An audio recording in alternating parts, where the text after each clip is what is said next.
Wisdom shines in talks with Sri Ramana Maharshi.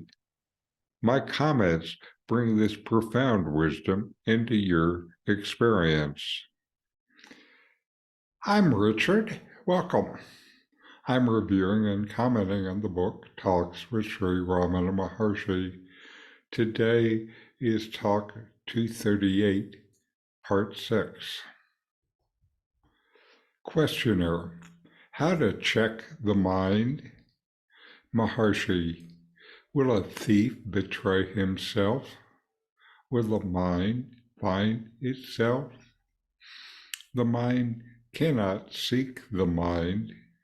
You have ignored what is real and holding on to the mind, which is unreal, and also trying to find out what it is. Was there mind in your sleep? It was not. It is now here.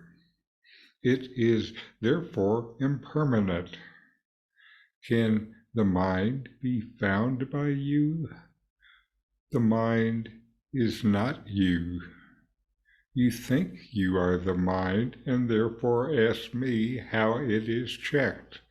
But if it is there, it can be checked. But it is not. Understand this truth by search. Search for unreality is fruitless. Therefore, seek the reality, that is, the self. This is the way to rule over the mind. There is only one thing real. This dialogue is about the nature of the mind and the path to self-realization through self-inquiry. Ramana Maharshi is asked how to check the mind. Ramana replies, will a thief betray himself? Will the mind find itself? The mind cannot seek the mind. Ramana uses the metaphor of a thief not betraying himself to emphasize that the mind cannot truly control or check itself, just as a thief won't willingly expose himself. The mind cannot be the investigator and the investigated simultaneously. The mind cannot be both the knower and the known. Ramana tells the questioner, you have ignored what is real and are holding on to the mind, which is unreal, and also trying to find what it is. Ramana points out that our fixation on the mind distracts from what is truly real.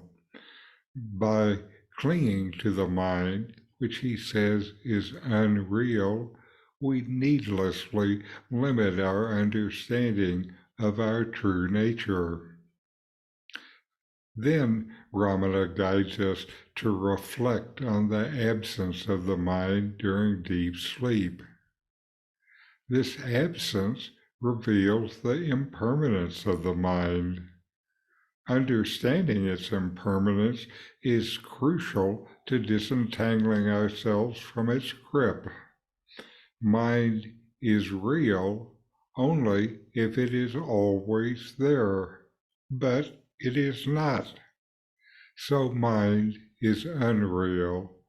It's just an appearance while waking or dreaming. Ramana says then, can the mind be found by you? The mind is not you. You think you are the mind and therefore ask me how it is checked. If it is there, it can be checked, but it is not. Ramana challenges the identification of oneself with the mind. He says specifically, the mind is not you, that the mind is not the core of our being. He says, understand this truth by search.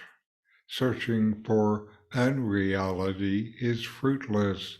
Therefore, seek the reality, that is, the self. This is the only way to rule over the mind. There is only one thing real.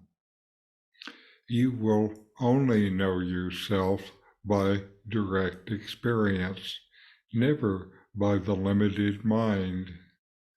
Ramana advises a shift in focus from futile attempts to know yourself with the mind to seeking reality within, the true self. By realizing the unreality of the mind and turning towards the self, you gain mastery over the mind. You know mind was never real and is not real now. Its imaginings are not reality. You are free of its limits. This dialogue underscores the futility of attempting to grasp the mind with the mind itself. Instead, the path to self-realization lies in recognizing the impermanence of the mind and directing our search inward to what is always real, the self. So inquire, know yourself, and be always free and at peace. These videos bring Ramana's teachings into your direct experience. Click subscribe to see more. Click thumbs up to like, and send questions and start a dialogue with a comment.